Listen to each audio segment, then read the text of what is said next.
तर मेरो नानीहरूले मलाई गाली गर्थ्यो है। आज त्यो सबै कुराहरू चाहिँ मेरो नानीहरूलाई मैले हाँसी उनीहरूलाई सम्झाएको कारणले गर्दा आज त्यही दिनभन्दा आज दोब्बर माया मैले छोराछोरीबाट पाएको छु। हालेलुया है, परमेश्वरलाई धन्यवाद होस्। र म यही भन्छु, हाम्रो जीवनमा धैर्यता हुनुपर्छ है।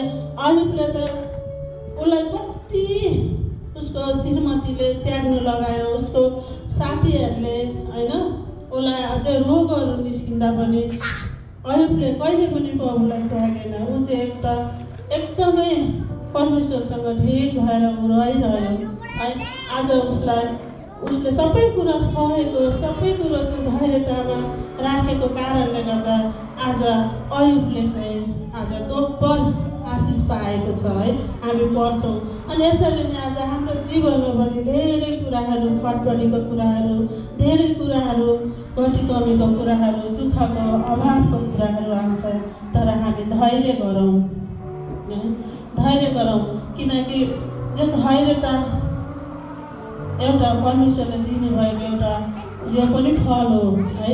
अनि आज म चाहिँ आज वचन बोल्नु नसक्नेमै थिएँ। म हिजो एकदमै दिनभरि लडेकै सुतेकै थिएँ। तर परमेश्वरसँग मैले एउटै कुरो के भनेको थिएँ भने भोलि मेरो वचन छ, भोलि मेरो वचन छ है। भोलि म जसरी पनि जानुपर्छ भन्ने मात्रै थिएँ।